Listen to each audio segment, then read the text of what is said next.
Jauh di sebuah area yang berada di tengah-tengah lautan, tepatnya berlokasi di sebuah tempat yang disebut pelabuhan oasis, terdapat segelintir manusia yang masih hidup dan bertahan di tengah-tengah sulitnya kehidupan dari peradaban yang telah tertutupi oleh lautan. Dan ya, benar apa yang kalian pikirkan. Pelabuhan tersebut adalah tempat tinggal Bota yang sudah menetap di sana selama kurang lebih 4 tahun lamanya. Semenjak insiden yang menimpanya di Perserikatan Busan di masa lalu, Bota kini telah beranjak dewasa dan saat ini sudah berusia 17 tahun. Dan apakah dengan waktu yang telah terlewati membuat dirinya semakin kuat? Lihat saja nanti. Di sini kita diperlihatkan Bota yang tengah menyelam jauh ke dalam air, melewati para penyelam hingga akhirnya sampailah ia di sebuah lokasi yang menjadi tempat tujuannya, di mana dirinya mencoba membuka sebuah kotak dengan nomor 301 di dalamnya. Dan kemudian seekor kakap merah tertangkap oleh mata jelinya, dan dirinya bermaksud untuk menangkapnya dan menjadikannya sebagai hidangan di saat malam hari. Tapi tiba-tiba kloset yang ada di belakangnya mulai bergerak-gerak dan memunculkan seekor ular laut berbisa yang ukurannya lumayan besar. Taring-taring tajam dan berbisa yang bergerak dengan cepat menuju ke arahnya. Tapi terkaan tersebut dapat dihindari oleh Bota dan langsung mengenai kakap merah yang membuat Bota kehilangan makan malamnya. Bisa yang keluar dari taring ular tersebut dapat dengan mudah membunuh manusia yang terkena serangannya. Tapi di mata Bota saat ini, ular tersebut hanyalah sebuah ajang untuk mengasah kekuatan yang telah ia dapatkan selama 4 tahun terakhir.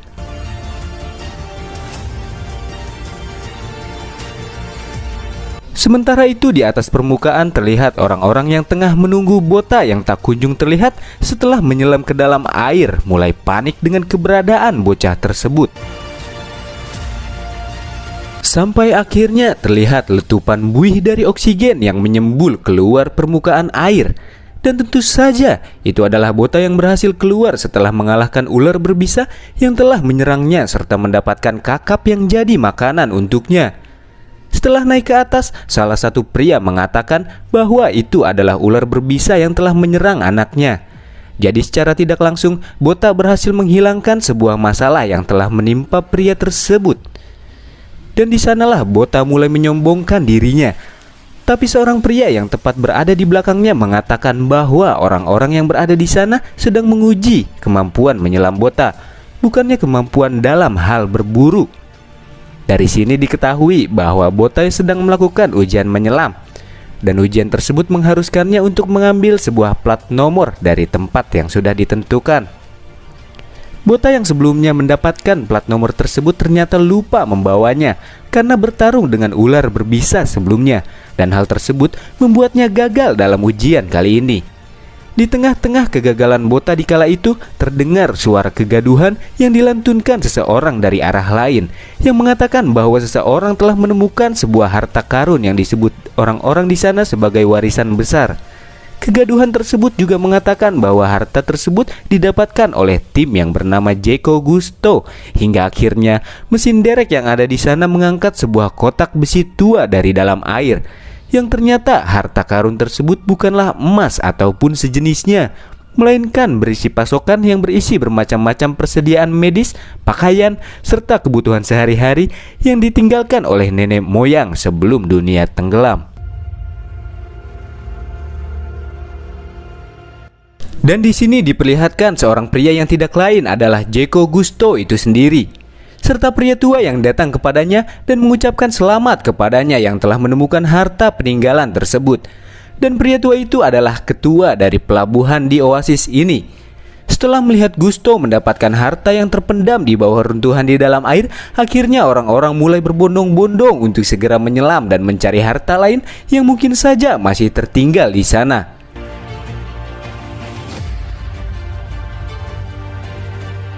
Dilanjutkan dengan Bota yang berbincang dengan si ketua oasis, menjelaskan kepada kita bahwa tempat yang saat ini Bota tempati terbentuk dari runtuhan bangunan-bangunan besar yang saling bertubrukan satu sama lain. Pelabuhan oasis ini mendapatkan harta karun atau pasokan dari dalam setiap sudut runtuhan yang ada di dalamnya. Tempat tersebut juga dikelilingi oleh bangunan-bangunan di sekelilingnya hingga membentuk sebuah benteng pertahanan dan terkenal karena keamanannya, di mana para monster laut hampir tidak pernah mengunjungi tempat tersebut. Rumor tentang warisan besar yang terdengar ke seluruh penjuru lautan menarik minat dari para pengungsi yang datang serentak ke pelabuhan Oasis demi mendapatkan harta karun yang kini tersebar di dalamnya. Dan itu adalah tempat yang tidak pernah mendiskriminasi setiap orang yang datang ke sana, yang bahkan harta karun yang berada di sana akan menjadi milik siapapun itu yang dapat menemukannya terlebih dahulu. Dan tempat ini sangat berbanding terbalik dengan kapal perserikatan yang bahkan tak pernah menganggap para pengungsi sebagai manusia dan tidak membiarkan siapapun masuk ke dalamnya. Dilanjutkan dengan Bota yang akan pulang ke kediamannya bersama dengan si pria yang diketahui bernama Mao yang ikut pulang untuk singgah sebentar di kediamannya, di mana kedatangan mereka disambut oleh sang adik. Dan benar, dia adalah Lita yang terlihat semakin berkembang dalam kurun waktu 4 tahun ini. Serta Tuan Mao yang datang berkunjung ke sana ternyata hanya berniat untuk bertemu dengan Kana yang menjadi wanita idamannya saat ini. Di sisi lain, Bota yang masuk ke dalam tempatnya bernaung tiba-tiba diserang oleh seseorang yang ternyata itu adalah Kana yang tengah menguji sejauh mana Bota telah berkembang selama ini. Di tengah lari tanding mereka berdua, tiba-tiba saja Mao yang mendengar suara Kana langsung masuk ke dalamnya. Dan Kana langsung berpura-pura terjatuh dan seakan-akan Bota yang tengah memegang sebuah tongkat terlihat seperti Bota yang sedang memukuli wanita di depannya. Dan si pria besar yang melihat kejadian tersebut langsung menghajar Bota karena telah menyakiti kakaknya yang lembut ini, ujar Mao. Jadi diketahui di tempat ini Kana menyembunyikan jati dirinya sebagai Harponis bintang 3 dan berpura-pura menjadi seseorang wanita yang lemah dan lembut dengan maksud tertentu pastinya.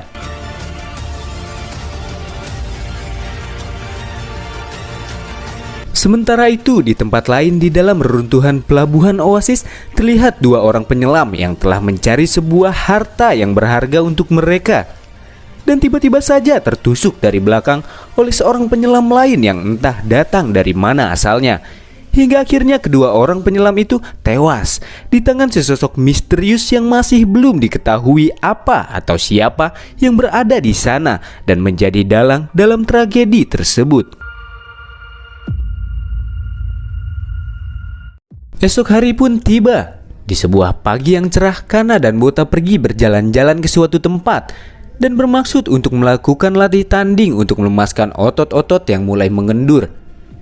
Tapi tiba-tiba saja terjadi sebuah kegaduhan yang berasal dari kumpulan orang-orang yang kini tepat berada di hadapan mereka berdua.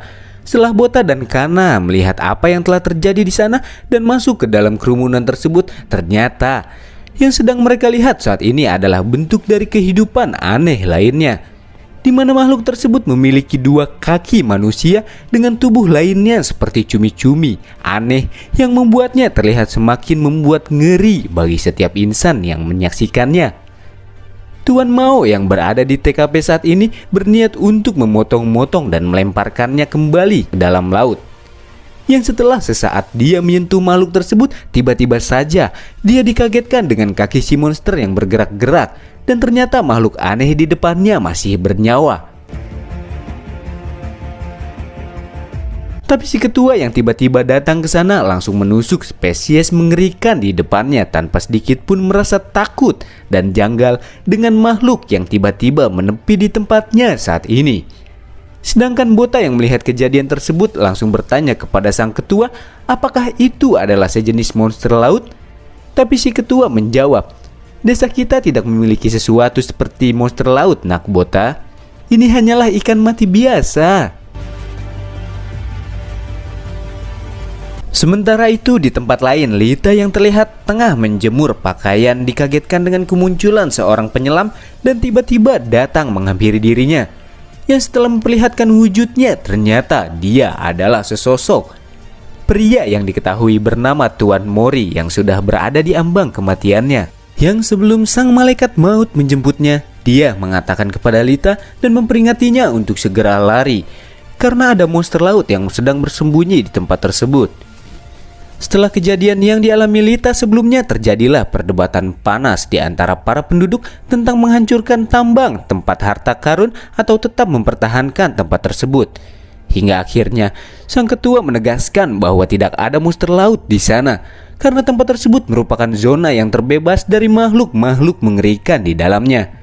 Tapi hal tersebut bisa saja terjadi dikarenakan penyelam itu sendiri yang bertarung untuk memperebutkan harta warisan besar untuk diri mereka sendiri, seperti insiden yang terjadi 3 tahun yang lalu, ucap sang ketua.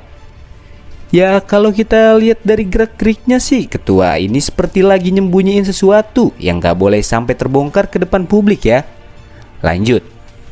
Karena perpecahan di antara kedua kubu yang melakukan perdebatan belum mencapai titik temu, akhirnya Jeko Gusto yang sebelumnya berhasil menemukan harta karun mengajukan dirinya untuk memeriksa tempat yang saat ini sedang jadi perdebatan, demi memperoleh sebuah fakta dari kejadian yang kini dialami oleh mereka atau para penduduk itu sendiri.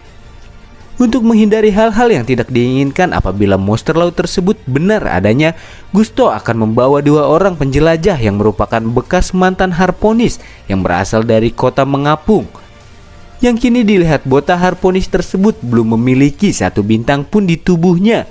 Pasti dia belum terlalu berpengalaman, pikirnya Bota. Sampai akhirnya Bota memutuskan untuk pergi dan ikut bersama mereka untuk melakukan pemeriksaan, dan 2 orang lainnya yang merupakan teman dari orang-orang yang sebelumnya masih belum ditemukan tubuhnya.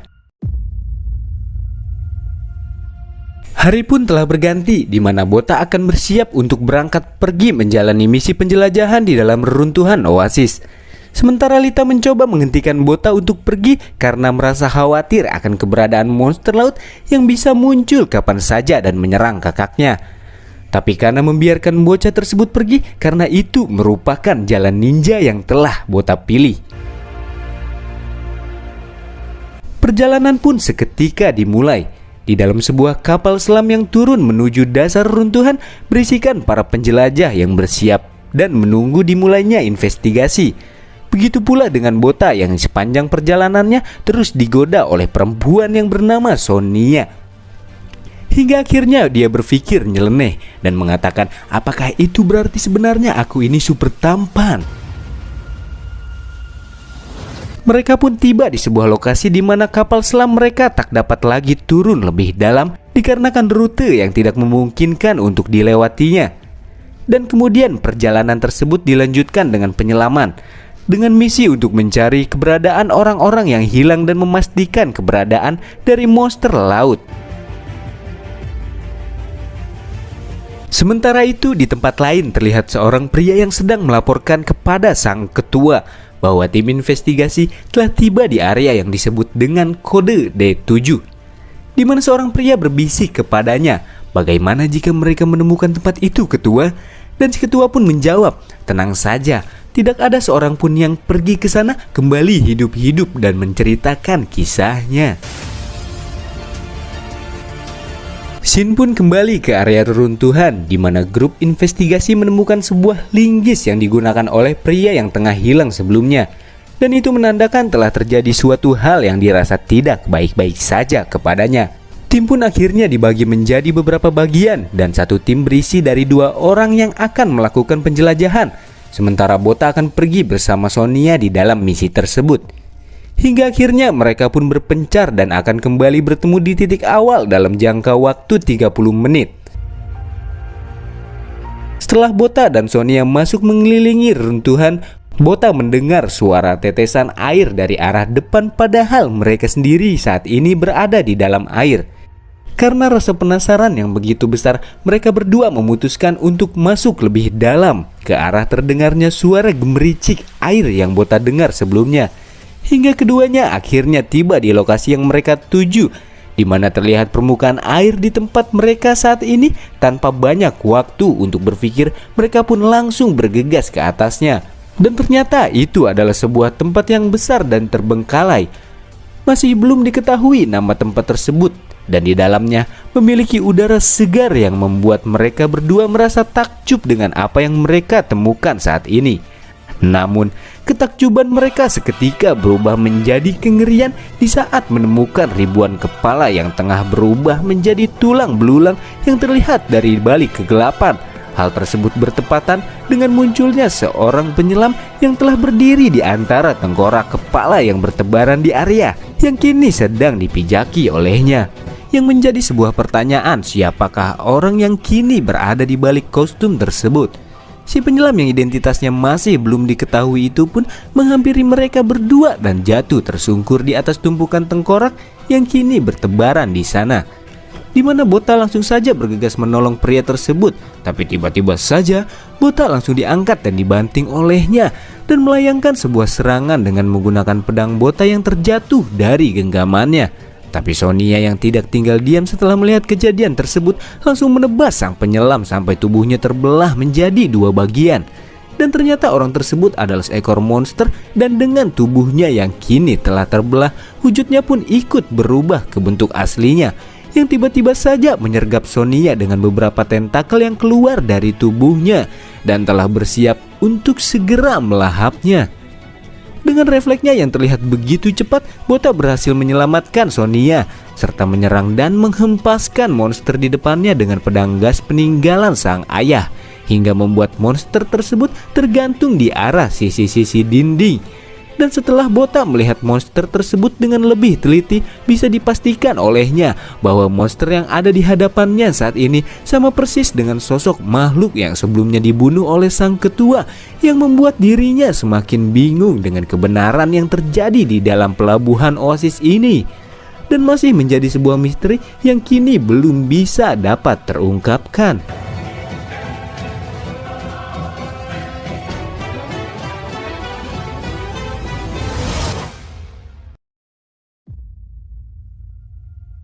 Scene pun beralih ke sebuah restoran di atas permukaan di pelabuhan oasis, dan diketahui Lita saat ini tengah bekerja sebagai seorang pelayan di dalam restoran tersebut. Kehadiran Lita selama 4 tahun ini menjadi warna baru bagi setiap penduduk di pelabuhan oasis ini. Begitu juga Kana yang bekerja di sana, tapi wanita tersebut bertugas di bagian dapur. Kerjaannya yang semeraut membuat bingung sang pemilik tempat makanan tersebut. Bayangkan saja, ikan-ikan yang diolah dengan potongan super cepat olehnya terlalu tipis potongannya, sampai-sampai bisa berterbangan meski dengan sedikit hembusan angin saja. Membakar ikan pun sama.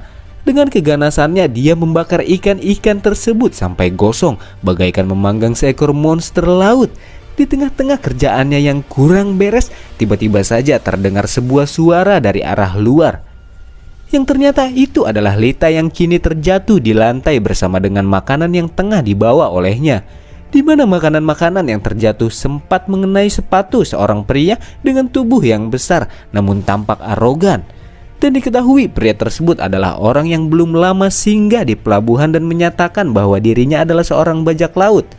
Di mana Lita dan sang pemilik langsung meminta maaf kepadanya, serta Kana yang datang dan berniat untuk membersihkan sepatunya yang kotor dengan barang-barang seadanya. Dan setelah Kana tengah membersihkan sepatu tersebut, si pria besar melihat lekuk tubuh yang memanjakan mata, yang kemudian langsung merangkul dan mengajak Kana untuk minum-minum bersamanya. Yang apabila keadaan itu terus berlanjut, pastinya orang tersebut akan segera menemui ajalnya. Namun fakta tersebut hanya diketahui oleh Lita seorang saja.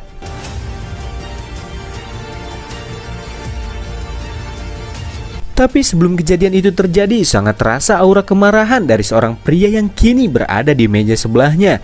Dan itu adalah amarah dari seorang pria yang mencoba merebut calon dambaan hatinya. Tapi pria yang kini akan dilawannya memiliki tubuh yang lebih besar apabila dibandingkan dengan Tuan Mao. Tapi dukungan orang-orang di sekelilingnya serta demi melindungi dambaan hatinya, pria tersebut memberanikan diri untuk melesatkan sebuah tinju harapan. Dengan dibantu Kana secara sembunyi-sembunyi, pukulan dari Mao mengenai pria di depannya.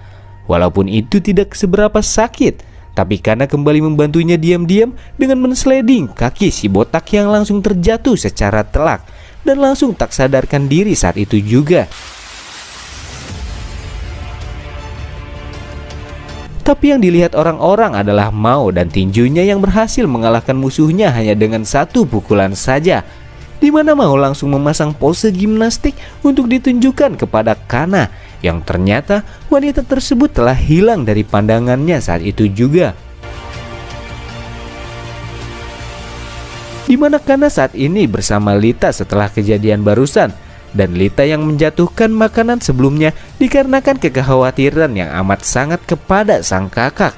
Tapi Kana saat ini mencoba meyakinkan Lita untuk tidak mengkhawatirkan kakaknya, karena Kana adalah orang yang paling mengetahui perkembangan Bota selama 4 tahun terakhir. Dan apa yang dilihat dan dirasakan olehnya adalah Bota yang ternyata memiliki sebuah bakat di dalam medan pertempuran.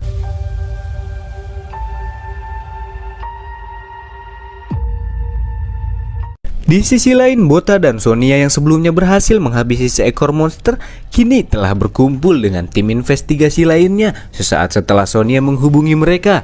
Setelah memeriksa monster tersebut untuk beberapa saat, akhirnya mereka bermaksud untuk pergi ke sebuah lorong, di mana lorong tersebut adalah tempat datangnya makhluk yang sebelumnya dihadapi oleh Bota. Lorong sunyi, gelap, dan misterius yang kini dilewati oleh mereka menyimpan sebuah tanda tanya kenapa bisa ada tempat seperti itu di dalam air. Sampai akhirnya mereka menemukan beberapa kotak warisan besar, namun isinya telah lenyap entah kemana.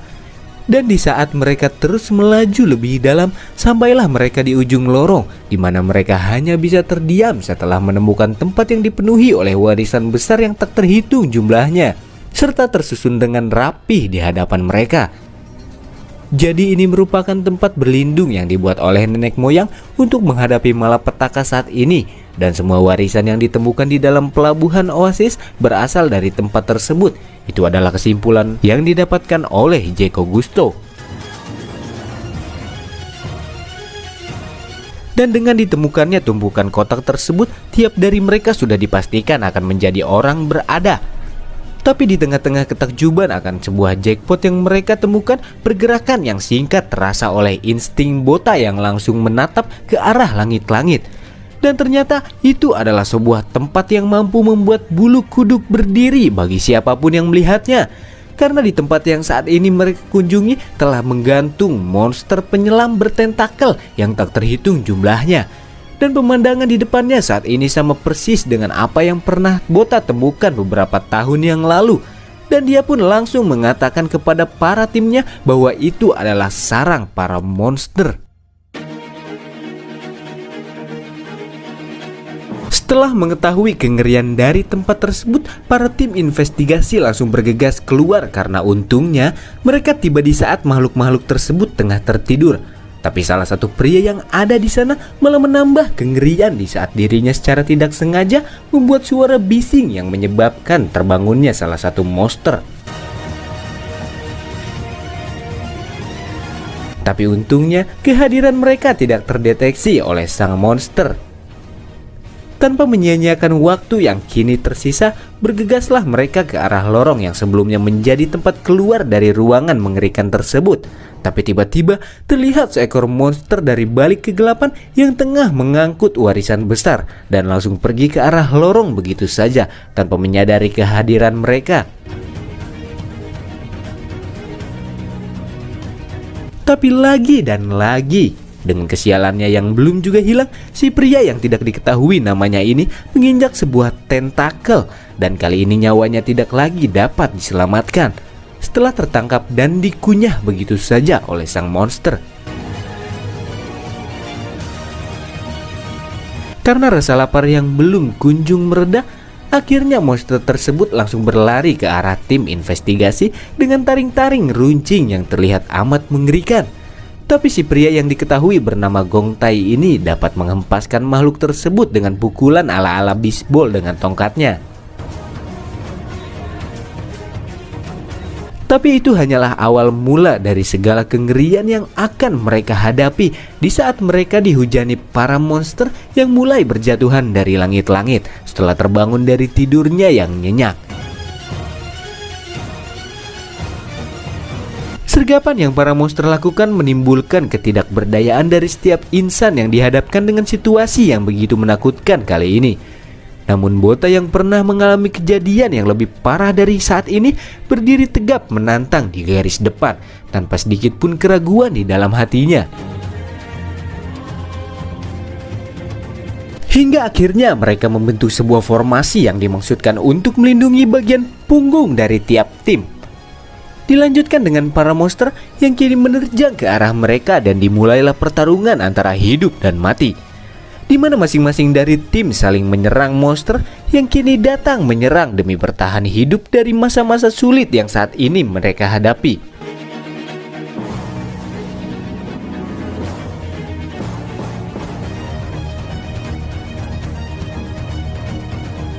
Sementara itu Gong Tai yang juga tengah bertarung tiba-tiba saja terhenti pergerakannya akibat sebuah tentakel yang terlihat menangkap dan menjalar ke seluruh tubuhnya dan melahap mentah-mentah pria tersebut.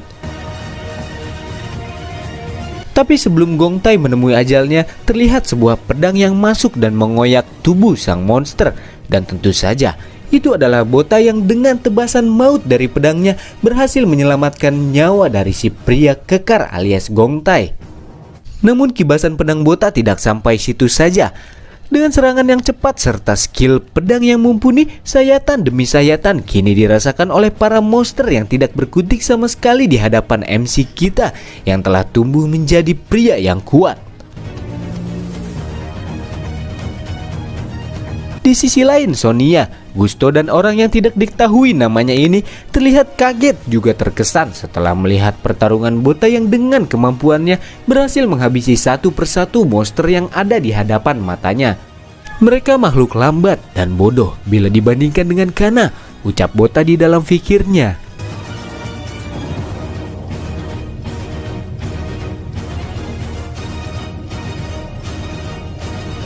Di sisi lain, Gong Tai yang nyawanya hampir terenggut sebelumnya telah sadar, dan sesaat setelah melihat pemandangan yang kini dilihat olehnya timbul pertanyaan di dalam hatinya.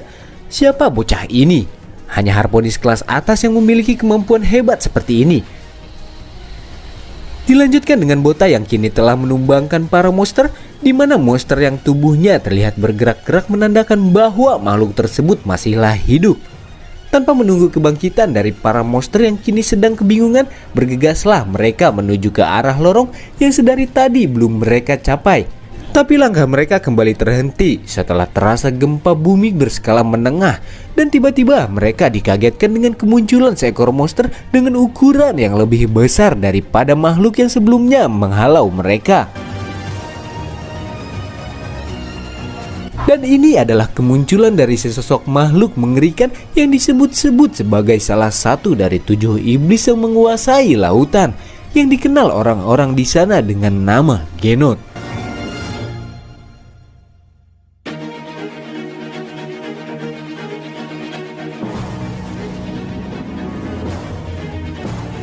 Bota dan timnya yang bermaksud untuk kabur dari sarang para monster tiba-tiba dikejutkan dengan kemunculan salah satu makhluk dari 7 iblis lautan yang dikenal dengan nama Genot, di mana makhluk tersebut datang ke sana setelah merasakan bahwa sarangnya telah diusik oleh sesuatu. Lubang yang tercipta dari terjangan Genot seketika membawa air laut dan terlihat mulai membanjiri seluruh tempat di sekitar Bota dan sekelilingnya, yang memaksa mereka untuk segera menggunakan helm penyelaman. Amukan yang dibuat oleh makhluk tersebut sangatlah heboh, hingga membuat salah satu peti warisan besar terlempar dan membentur ke arah Sonia, yang menyebabkan terlepasnya tabung oksigen yang mestinya ia gunakan sebagai alat pernafasan untuk menyelam. Di sini Bota meraih tangannya Sonia agar ia tidak terhanyut oleh banjir bandang di tempat tersebut. Tapi Genot yang kini mengamuk ternyata telah berada tepat di belakang mereka dan siap untuk menyerang keduanya. Dengan pedang gas miliknya, Bota dan Sonia berhasil meluncur dan kabur dari Genot, di mana makhluk tersebut masih terus berupaya untuk mengejarnya, dan bahkan mereka hampir dikunyah oleh mulut-mulut anehnya.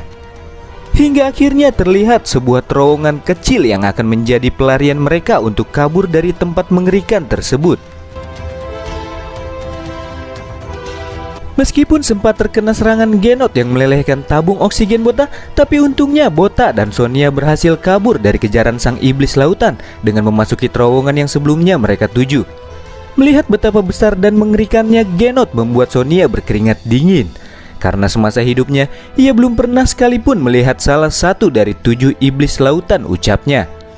Bota yang mengetahui kondisi saat ini mengatakan bahwa Genot muncul demi melindungi anak-anaknya karena sebelumnya ia pernah melihat induk monster laut yang keluar di siang hari untuk melindungi keturunannya. Tapi mereka berdua kini terpaksa untuk tidak melanjutkan pembicaraan demi menghemat oksigen karena keduanya kini telah kehilangan tabung oksigen untuk bernafas. Dengan hilangnya benda tersebut, Sonia pun merasa khawatir akankah mereka berdua sanggup untuk selamat dengan sisa oksigen yang ada di helm mereka saja. Bota pun membalas seharusnya ada udara segar begitu keduanya mencapai ujung terowongan. Namun di sini Bota menyadari bahwa Sonia kini sudah hampir mencapai batasnya. Di tengah perjalanan mereka di dalam terowongan nampak sebuah tubuh yang mengambang dari balik kegelapan yang setelah mereka hampiri didapati bahwa itu adalah tubuh Jeko Gusto yang kini sudah tidak lagi bernyawa. Melihat kematian yang dialami oleh pemimpinnya, timbullah kepanikan yang dirasakan oleh Sonia yang seketika membuatnya pingsan di saat dirinya kehabisan nafas saat itu juga. Sementara itu di tempat lain, Gong Tai ternyata berhasil selamat dari amukan Genot dan kini terdampar di sebuah tempat yang bertuliskan distrik perumahan shelter. Dengan tubuhnya yang kini terbaring dengan lemah, tiba-tiba muncullah dua orang anak kecil yang terlihat amat sangat misterius. Kembali ke sisi Bota, terlihat Sonia yang telah kehabisan nafas nampak mulai tak sadarkan diri dan telah berada di ambang kematiannya. Namun tiba-tiba, secara ajaib, dia mulai kembali hidup dan bernafas, bukan tanpa sebab.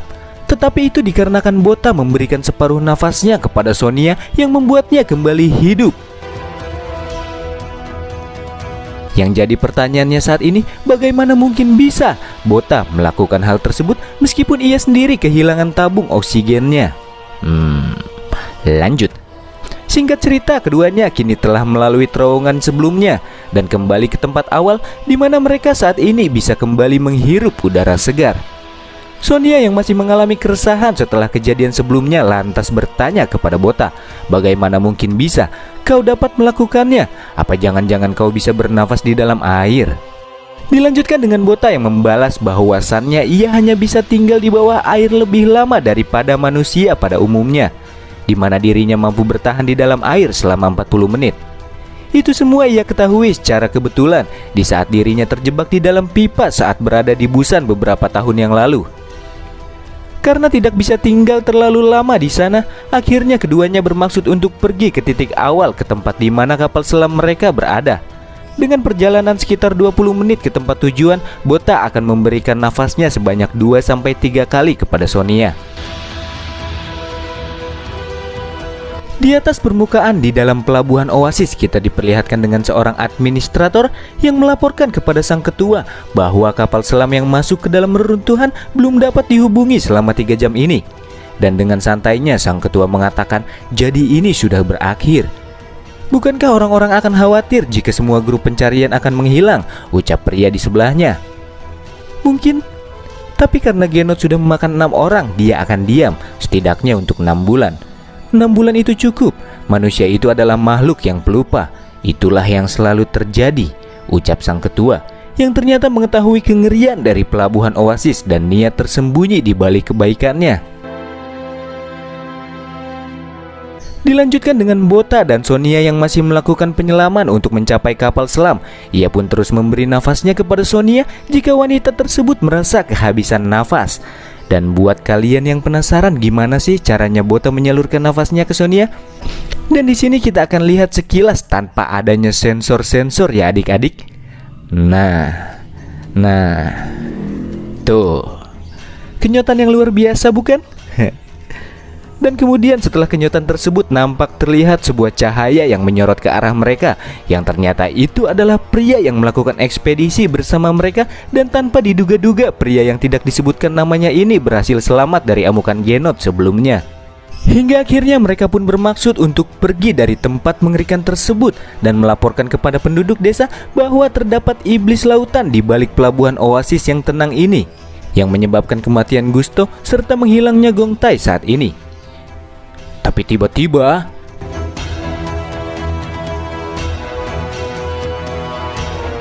Makhluk mengerikan tersebut ternyata telah menunggu mereka dan berhasil menangkap kapal selam yang mereka tumpangi. Niat hati ingin keluar dari kapal tersebut, tapi apa daya, Genot tidak membiarkannya begitu saja dan malah membentur-benturkan kapal mereka bagaikan sebuah bola kasti.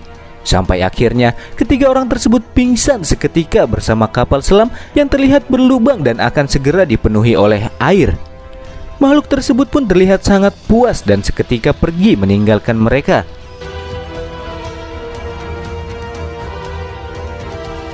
Sementara itu di atas permukaan pelabuhan di mana kehidupan terasa damai, aman, dan tentram. Anak-anak bermain dengan senang. Kehidupan berjalan dengan nyaman meskipun dunia kini telah berubah sepenuhnya. Tapi kedamaian yang mereka rasakan langsung berubah menjadi kengerian sesaat setelah sang iblis lautan muncul ke atas permukaan. Itu adalah kejadian yang mengagetkan mengingat selama ini para penduduk tidak pernah sekalipun melihat monster laut di pelabuhan Oasis. Genot yang muncul secara diam-diam tanpa ampun memporak-porandakan bangunan-bangunan di sekelilingnya. Bukan hanya itu saja, sang iblis lautan pun melahap tubuh-tubuh yang penuh dengan nutrisi yang baik untuk tubuhnya. Para penduduk tidak bisa lari dan tidak bisa bersembunyi. Sementara itu Lita dan Kana yang posisinya agak jauh dari makhluk tersebut masih aman. Tapi dari tempat mereka berada saat ini terlihat sebuah menara pertahanan yang seketika hancur tersengat oleh beberapa buah tentakel. Hanya dengan melihat sekilas saja Kana langsung mengetahui bahwa makhluk tersebut adalah salah satu dari 7 iblis lautan, yaitu Genot, yang semakin dekat menuju posisi mereka saat ini. Dengan keberanian yang patut dipuji, mau berperan sebagai pemimpin dari beberapa orang dan bermaksud untuk menghadapi Genot tanpa ragu sedikit pun. Kana yang melihat kejadian tersebut mengatakan kepada Tuan Mao bahwa ia tidak bisa mengalahkan Genot hanya dengan senjata tombak yang terlihat sangat rapuh ini. Karena masih belum mengetahui identitas Kana yang sebenarnya maupun menyuruh kedua wanita tersebut untuk pergi. Biarkan ini menjadi urusan para lelaki, ucapnya. Kana yang menyadari bahwa orang-orang tersebut hanya cari mati, akhirnya menyuruh Lita untuk pergi ke arah sebaliknya dan bersembunyi di tempat yang aman, sementara Kana akan tinggal di sana.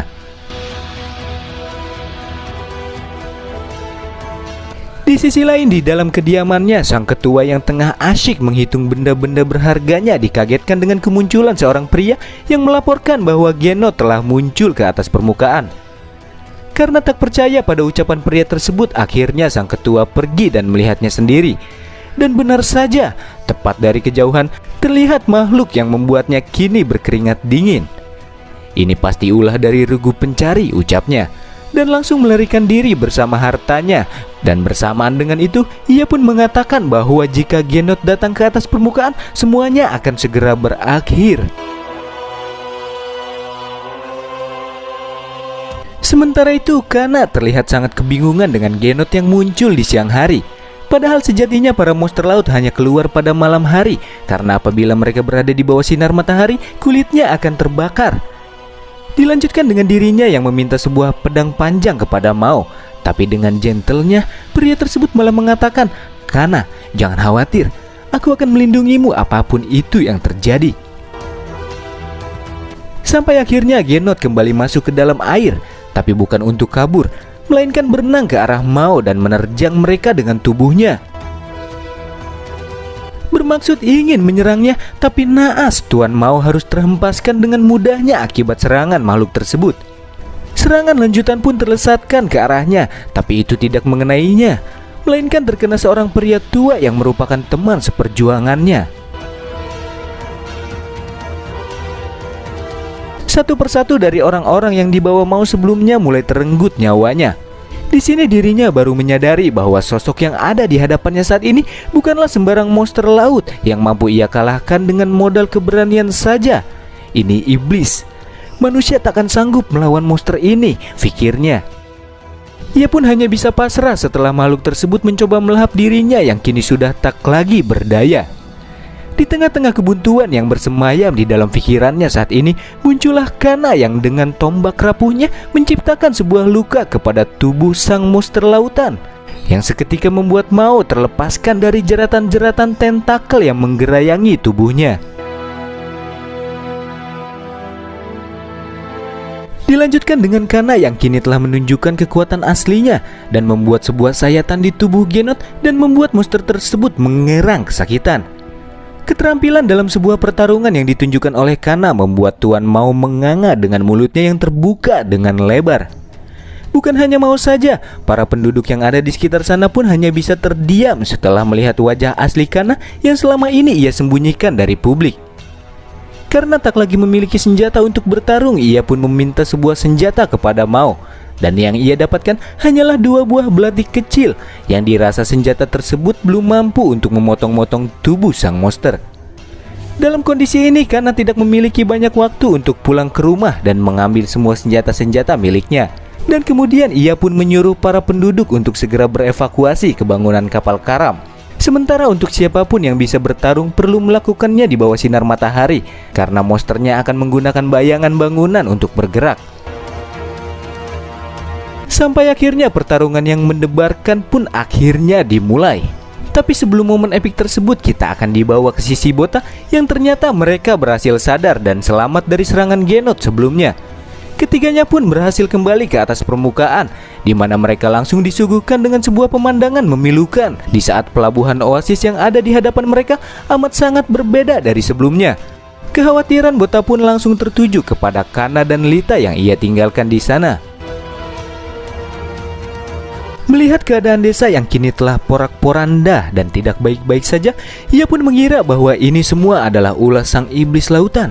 Ia pun lantas bergegas pergi untuk mencari Lita dan Kana. Di perempat jalan terlihat seorang anak kecil yang sedang menangisi kematian ayahnya. Itu terlihat bagaikan sebuah tragedi yang memilukan dan mirip dengan kisahnya di masa lalu.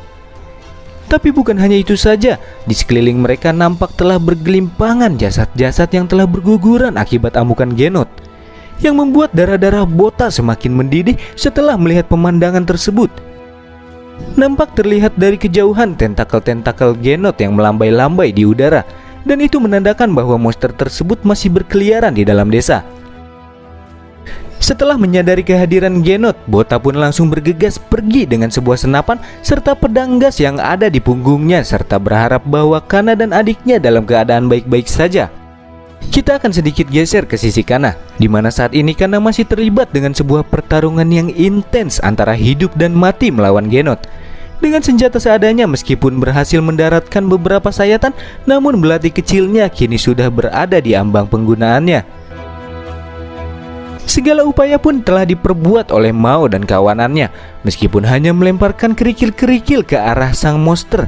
Tapi sialnya, Genot yang terganggu dengan kerikil-kerikil tersebut melayangkan tentakel ke arah mereka, yang membuat tubuh-tubuh lemah kini berterbangan ke udara.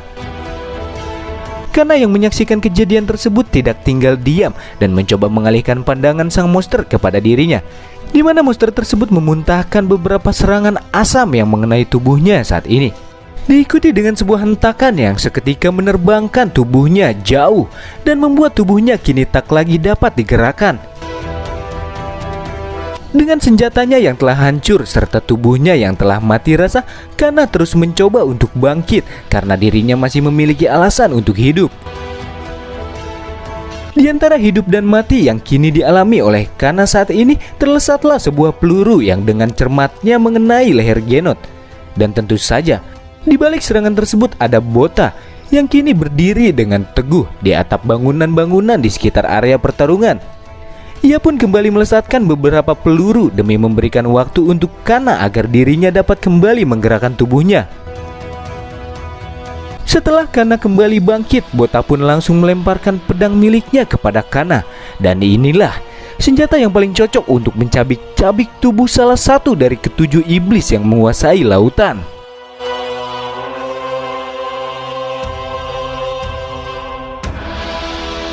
Kana langsung berlari ke arah Genot dan melakukan sayatan berputar. Juga serangan tornado andalannya yang seketika membuat wajahnya terbelah serta beberapa tentakel yang terpotong-potong berkat tebasannya. Genot yang mulai merasa terancam dengan kekuatan Kana memilih untuk melarikan diri dari pertarungan saat ini dan kabur dengan lurus menerjang seluruh bangunan yang berdiri di hadapannya. Bota yang melihat Genot kabur dari atap bangunan lantas mengejarnya bersama Kana dan bermaksud untuk menggiring makhluk tersebut ke dalam air demi melindungi para penduduk desa agar tidak ada lagi korban lain yang jatuh berguguran.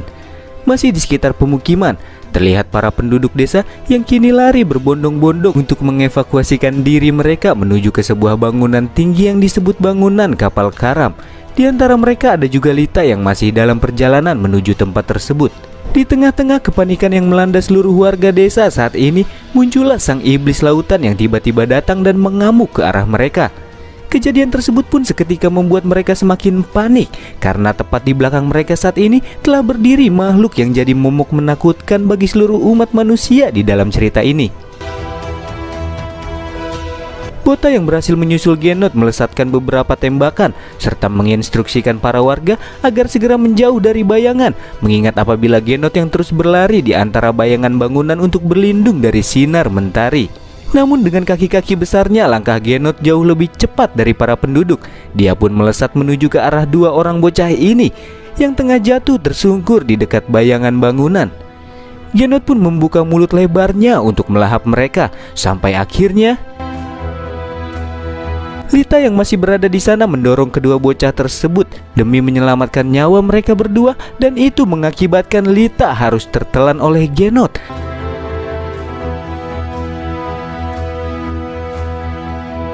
Bota yang menyaksikan kejadian tersebut dilanda amarah yang luar biasa.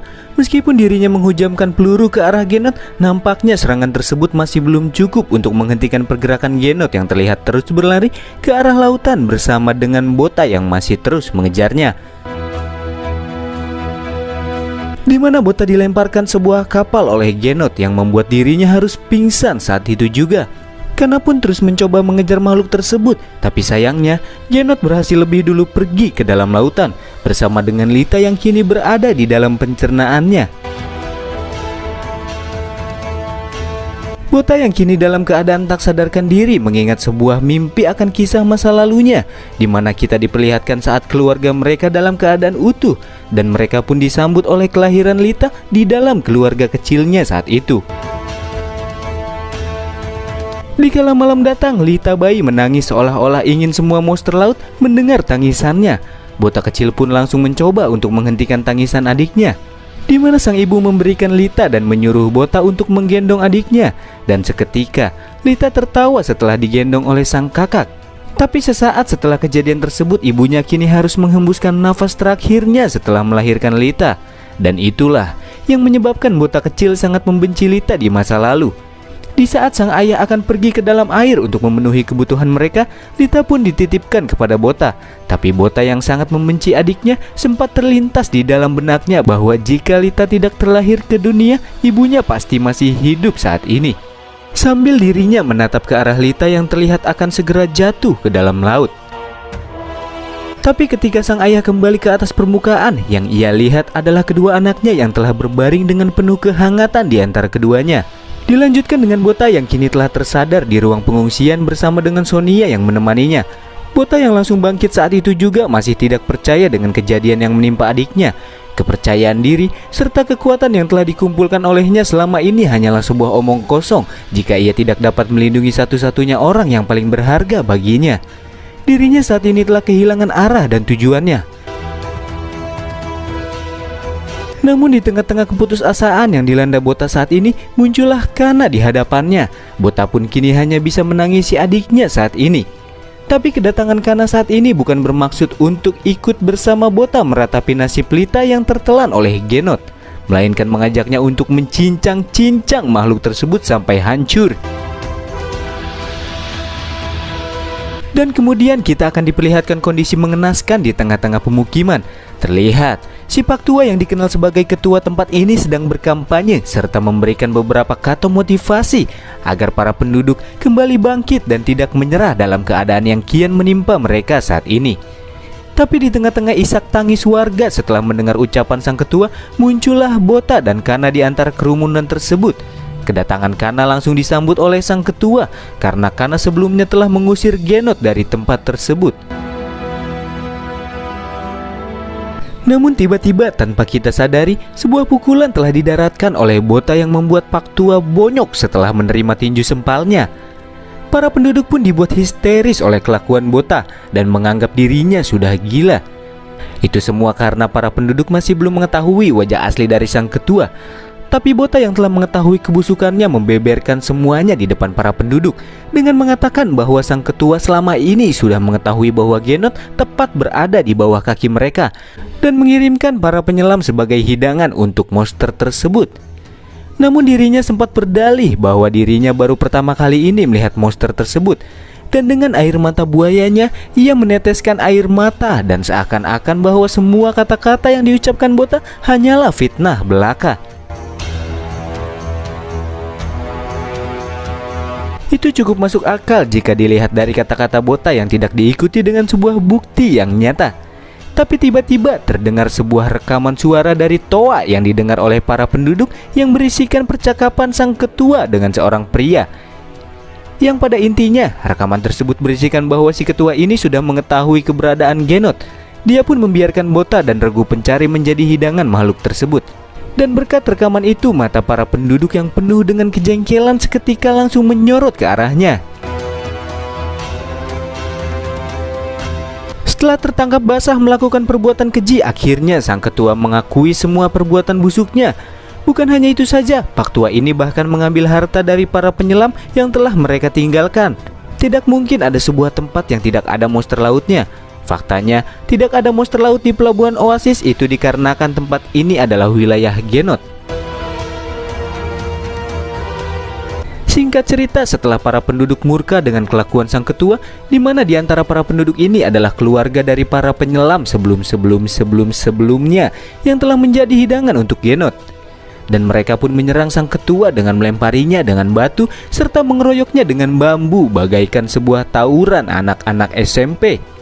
Setelah beberapa saat di tengah-tengah pengeroyokan tersebut, sang ketua pun mengatakan bahwa orang-orang yang diambil Genot masihlah hidup, yang membuat Bota menghentikan kejadian tersebut.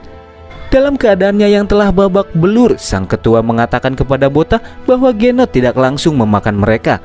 Pertama-tama monster tersebut akan membawa orang-orang yang ditelannya ke sebuah tempat semacam fasilitas penyimpanan makanan. Dan jika beruntung, orang-orang tersebut mempunyai waktu sekitar 1 minggu. Di mana informasi itu diketahui oleh sang ketua karena dia sendiri adalah orang pertama yang berhasil keluar hidup-hidup dari sarang Genot. Dia adalah seorang penduduk dari Perserikatan Hong Kong. Hujan badai ekstrim di tengah-tengah lautan memaksa mereka untuk menetap dan membuat desa di sana. Sampai suatu hari perserikatan mereka dihancurkan oleh Genot. Orang yang berhasil ditelan olehnya termasuk si ketua tanpa sadar telah berada di sarang monster. Dan dijelaskan pula olehnya bahwa Genot tidak hanya memakan orang, makhluk tersebut juga bertelur di dalam tubuh manusia untuk menghasilkan sebuah keturunan. Itulah alasan mengapa para monster yang dilawan Bota sebelumnya memiliki tubuh seorang manusia. Serta sang ketua adalah satu-satunya orang yang berhasil keluar dengan selamat dari sarang makhluk tersebut, di mana kata-kata yang diucapkan oleh sang ketua menjadi sebuah harapan baru untuk bisa menyelamatkan adiknya yang kemungkinan masih hidup. Dan untuk mengetahui letak dari posisi sarang Genot akan diberitahukan olehnya, asalkan mereka melepaskan sang ketua. Namun tidak semudah itu, karena akan menyeret sang ketua ke dalam air, di mana dirinya akan berperan sebagai penunjuk jalan ke sarang makhluk tersebut. Dan kemudian kita akan diperlihatkan dengan mereka-mereka orang yang akan ikut menuju ke sarang Genot. Jumlahnya ada sekitar 12 orang sukarelawan yang akan pergi mempertaruhkan nyawanya. Senjata-senjata yang diminta oleh Kana pun telah dipersiapkan oleh Mao. Namun sebelum perjalanan mereka, para warga yang tidak bisa ikut telah mempersiapkan beberapa senjata spesial yang mungkin akan berguna untuk menghabisi Genot, serta sebuah harapan yang diutarakan para penduduk agar para sukarelawan berhasil kembali bersama dengan keluarga mereka yang telah diculik oleh makhluk tersebut. Hingga akhirnya perjalanan pun dimulai. Dan diketahui, para sukarelawan yang ikut serta dalam misi kali ini hanya berisi dari kalangan nelayan, penyelam, dan juga mekanik, yang membuat si ketua mengatakan bahwa ini sama saja dengan misi bunuh diri. Tapi dari awal para sukarelawan ini memang tidak pernah berniat untuk kembali hidup-hidup, karena tujuan mereka datang ke sana hanyalah untuk membalaskan dendam mereka kepada Genot apapun yang terjadi. Sonia yang mendengar kata-kata sang ketua berpikir bahwa itu masuk akal, karena tempat yang akan mereka tuju kali ini bukan hanya sarang monster biasa, melainkan salah satu dari 7 iblis lautan. Orang-orang yang bisa bertarung dan memiliki pengalaman hanya Sonia, Bota, dan Kana, dan ke-9 orang sisanya pasti akan menghambat pergerakan mereka, pikir Sonia. Dan sesaat kita akan dibawa menuju ke sarang Genot, di mana kemunculan monster tersebut terlihat begitu kesakitan dengan luka-luka yang ia dapatkan dalam pertarungan sebelumnya. Dan kemudian makhluk ini mengeluarkan para manusia yang ia telan sebelumnya. Dalam keadaan pingsan, terlihat Lita di antara banyaknya manusia yang termuntahkan oleh sang iblis lautan. Sampai akhirnya ke-12 orang sukarelawan ini telah tiba di dasar reruntuhan, dengan posisi mereka yang kini tepat berada di gerbang ke sarang Genot, di mana itu adalah sebuah lubang pintu masuk yang kedalamannya tidak dapat diukur hanya dengan melihatnya saja. Derek dan jangkar pun telah dipersiapkan. Dan juga Kana yang menginstruksikan kepada mereka untuk tidak menyalakan lampu yang ada di helm mereka sebelum pertempurannya dimulai. Itu dikarenakan para monster akan menyerang apapun yang bersinar. Dan akhirnya mereka pun menyebar ke dalam posisi yang sudah ditentukan, sementara sang ketua akan tetap bersama Kana. Dilanjutkan dengan sebuah kembang api yang dinyalakan untuk menentukan kedalaman serta melihat isi dari lubang yang gelap tersebut. Dan kemudian diturunkanlah penyelam dengan lampu senter yang menyala. Dan muncullah anak-anak Genot yang langsung menerekamnya. Tapi nyatanya itu bukanlah seorang penyelam, melainkan bahan peledak yang langsung menjatuhkan banyak dari makhluk-makhluk tersebut. Mengingat ini sarangnya Genot, pastinya akan ada lebih banyak lagi makhluk-makhluk lain yang keluar dari tempat persembunyiannya. Dengan sebuah strategi benang gelasan yang diterapkan oleh Kana di depan lubang tersebut, kembali berhasil menjatuhkan mereka dengan tubuh yang teriris. Namun itu hanya bisa menahan mereka sesaat saja. Karena jumlah makhluk tersebut terlalu banyak, akhirnya mereka pun bisa menghancurkan dan menembus strategi benang gelasan tersebut. Sebuah sinar terang yang merupakan kembang api yang dipantik oleh Kana seketika menarik minat para monster yang mulai berdatangan ke arahnya, di mana Kana dan ketua saat ini berperan sebagai umpan. Si Pak Tua yang panik pun mulai merengek kepada Kana, tapi lagi dan lagi para makhluk tersebut kembali terkena sebuah jebakan yang menangkap mereka dengan sebuah jaring baja, disusul dengan para tim yang keluar dari persembunyiannya serta memberondong para monster tersebut dengan peluru jarum. Hingga akhirnya tak satu pun dari makhluk-makhluk tersebut yang masih bernafas di depan sebuah strategi yang diterapkan oleh Kana. Di sini Sonia baru menyadari adanya perbedaan pengalaman yang terlampau jauh di antara Kana dan juga dirinya. Juga nampak tersirat kebahagiaan dari wajah-wajah mereka yang terlihat di balik helm setelah mereka berhasil melenyapkan makhluk-makhluk mengerikan di depannya. Tapi sayangnya, itu semua hanyalah sebuah awal dari sebuah pertarungan antara hidup dan mati yang akan mereka hadapi. Sementara itu di sarang Genot kita kembali diperlihatkan dengan Lita yang mulai sadar dari pingsannya bersama dengan mereka yang masih hidup. Namun saat ini mereka tidak tahu sedang berada di mana. Sampai akhirnya muncullah sebuah tentakel yang keluar dari dalam air. Dan itu adalah sebuah bentuk dari kengerian yang nyata di hadapan Kana saat ini.